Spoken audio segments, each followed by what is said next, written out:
I was reflecting, the most powerful message sent to parishioners, for your members, for the people of your flock, um, during this whole COVID lockdown and all the restrictions and this whole last year, the most powerful message that was sent was not by text message or email or on your website or the things you said to them in person or any kind of digital tool or media that was used, but it was the message communicated by the actions of our leaders, the actions that our leaders took. And people saw what we did, regardless of what we said. They saw what we did throughout all of this. And that message was the one that rang loudest and clearest. And in some cases, we saw incredibly inspiring messages communicated through those actions. And in other cases, it wasn't so much. But what surprised you, Matt? What surprised you most, I would say, or how would you characterize how you saw churches respond throughout all of the COVID lockdowns? Yeah, it seems like it kind of falls in two, maybe three camps. So the ones obviously who pivoted really well. I think everybody got sick of hearing the word pivoted by about June or July, if I remember right.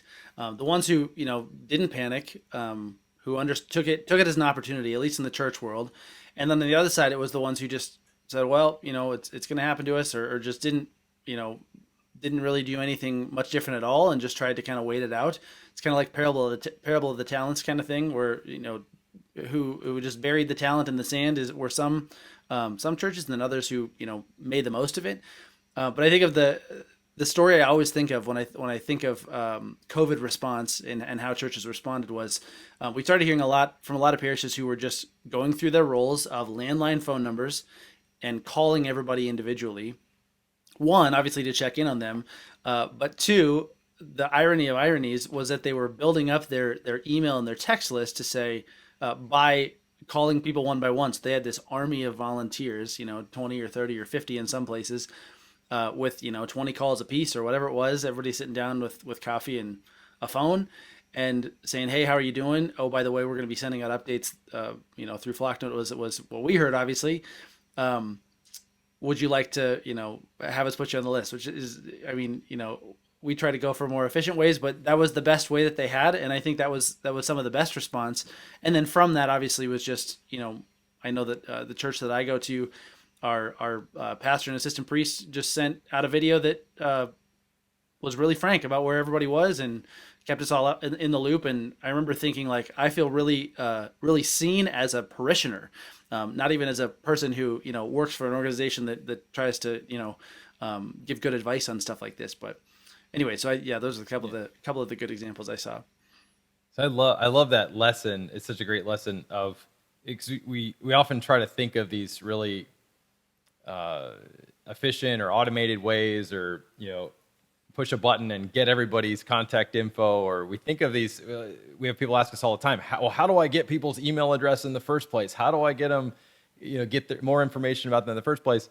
And we often go through all these sort of, roundabout ways to try to do it the quote easy way. But one way is just to call them up and ask them for it. And it was amazing actually to see how churches, even big churches, were able to scale that really quickly when all of this hit. So it's like, oh, we have thousands of members in our church. We couldn't possibly call them all. Well, yeah, actually you can. You get a volunteer group of 10, 20, 30 people, and you start calling people. And all of a sudden, within a few days, you've called everybody.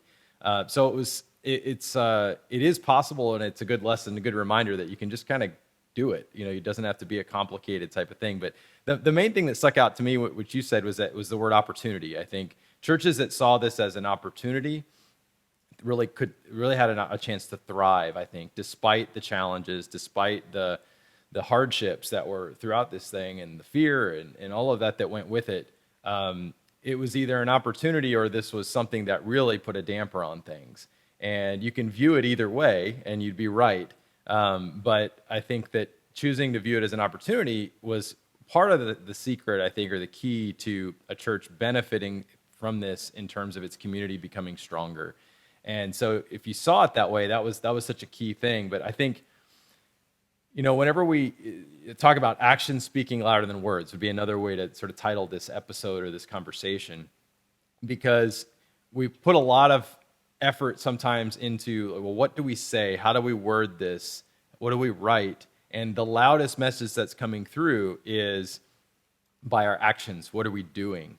And I think that was really, really evident when all of this hit. So we're almost a year into this now in the U.S. for since all the COVID lockdowns and everything started. And so the point today is not to sort of look back and point fingers and say who did this the right way and who did this the wrong way and who's to blame for certain situations we might be in right now. And I think it's also really important that we give our leaders a lot of grace when it comes to this. It's so easy to look out and sort of judge, and why didn't you do this, or you should have done more, or you were taking too many risks. But to really give each other a lot of grace, because everyone sees this thing from so many different angles. There's so much uncertainty, especially early on how risky was this, how dangerous was this, what should we be going through, what types of restrictions are reasonable or not, what types of risks are reasonable to take or not. And so we all ended up in different places of that, because depending on what you were hearing, who you were listening to, or how you perceived it, or what range of, how risk averse you are, you saw all these things very differently. But I think, so let's remember to give each other a lot of grace. And this is, again, is not to point fingers back at anybody, but I think more importantly to look now, even though we're a year into this, we're still in it. And there's still a chance that, maybe you think your church has done really great in terms of the message it sent to its members through its actions. But if not, there's still time to change that, So what actions do we take now to go through this? And it's such a great opportunity, I think, to talk about, like, where does church fit into our lives?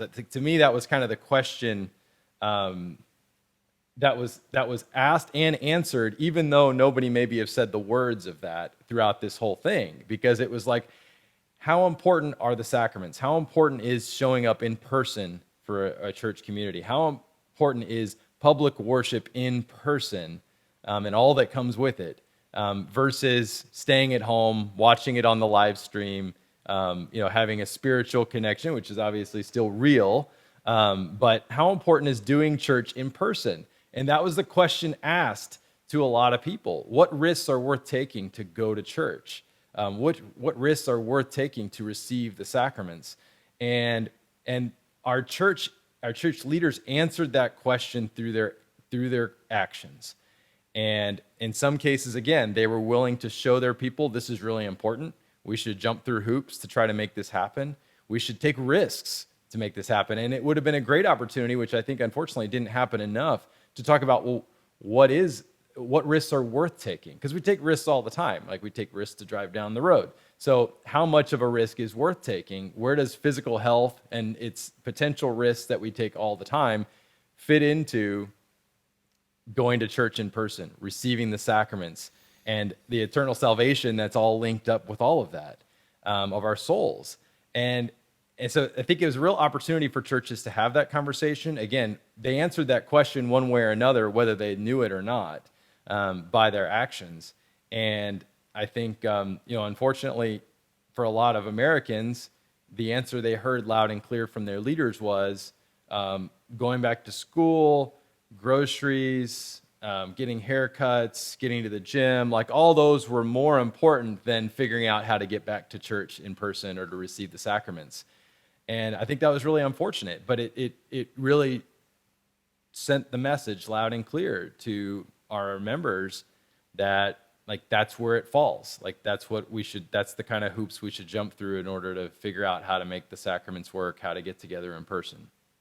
Yeah, well, and I'm glad you mentioned that, because that's another one of the beautiful fruits we've seen is the effort of people in church communities who, keeping in mind all the risks, keeping in mind that there's going to be limitations on, numbers of people gathering, but that we have a right to worship as Christians, and I mean, as people of any belief who gather in person to worship, right? That I think it was down in San Francisco, right? The Catholic Archbishop down there had they had some of the most arguably draconian limitations, where it was something like one person could be in a church building at a given time, which was just ridiculous, right? On its face, like, everybody knew it, but there was there's a limitation of what we can do. But but a large crowd of people talks, right? So they scheduled a procession, I think, around the cathedral or through downtown San Francisco or something like that. And we had a couple of parishes in San Francisco send out, and I think they mobilized. They expected like 500 to 800 people to get there, and they ended up mobilizing like 2,000, I want to say. And about 1,000 of those was from one church, from a single text that they sent out to their community to say, "Hey, we're all going to get down there." And then, lo and behold, who knows if it had anything to do with it? But the city magically relaxed its restrictions the next day, to make it was still safe, right? And it's still socially distanced, all that sort of thing. But it finally was not ridiculous anymore, and they were finally able to kind of gather in person. But I think that's Yeah, something that those we saw too, that was, leveraging these connections that they were making as a result of taking the opportunity, maybe in 2020, maybe before, to gather that list of people to be able to reach, in order to do something about it, and instead of just sitting there and having to take it. yeah, there's some great examples like that of people being courageous and standing up for our religious freedoms. And that was, of course, very inspiring. And that sends a very loud message, too, of how important these things are. Unfortunately, I think you can look in a lot of other places where actually the church's own restrictions were more restrictive than the state's restrictions on things. And again, this is not to debate how risky was it or not, and what you should or should not have done in particular. But the point is that just in terms of reflecting on it and going forward, what effort were you willing to make to go out and meet your parishioners where they are, to call them up and ask them how they're doing, and figure out if they're suffering or you can pray for them in some way, figure out how you can help them more, figure out how to get them the sacraments. What hoops can we jump through as a community to show how important it is that we get together in person, that we meet in some way within whatever restrictions we have to, or even just to have the conversation, what risk is worth taking. I think about, of course, all the early Christians when being a Christian was a very dangerous thing to do, it was illegal, and many martyrs came about because of that. They took a lot of risks to live their faith, and I think about Saint Tarcisius, who was a Roman boy, when there were Christians imprisoned, who was on a trip to sneak in the Eucharist to the prisoners because it was that important. And on the way, he was killed because they found out he was a Christian along the way. Now, I'm not saying we should be reckless or go out and try to make ourselves into martyrs in some sort of way, but I think when we sort of reflect on what is reckless, like what kind of risks should we be taking to receive the sacraments, to worship as a church, there is some risks worth taking, and what are we willing to do it? Because it was those kinds of examples of the saints, of the martyrs, of even Christians today in certain parts of the world where they have to meet underground, they have to meet in ways that are dangerous to their lives and their families. They take risks because it's that important.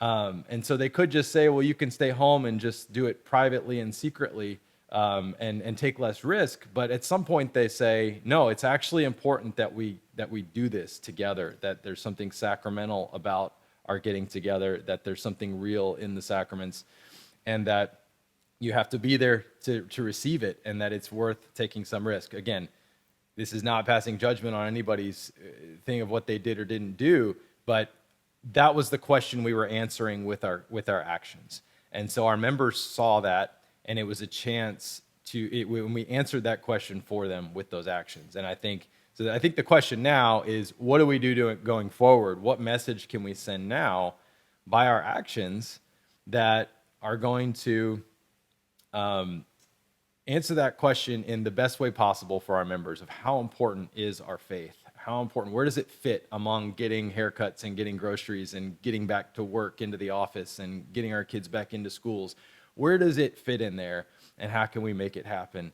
And I think the lengths we're willing to go to fit that in and to answer that question and to serve our people even when it's really difficult and we're distant, that will be a very powerful message that will help answer that for them, of where does our faith fit into our lives? How important is it?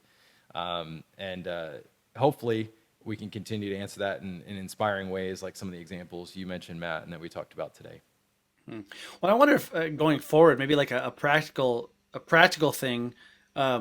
Lots of ministries have had to be dormant because they're incarnational. They're like I don't know, making prayer shawls or I mean altar servers or something. If you haven't been allowed to have gather in person, all that type of thing.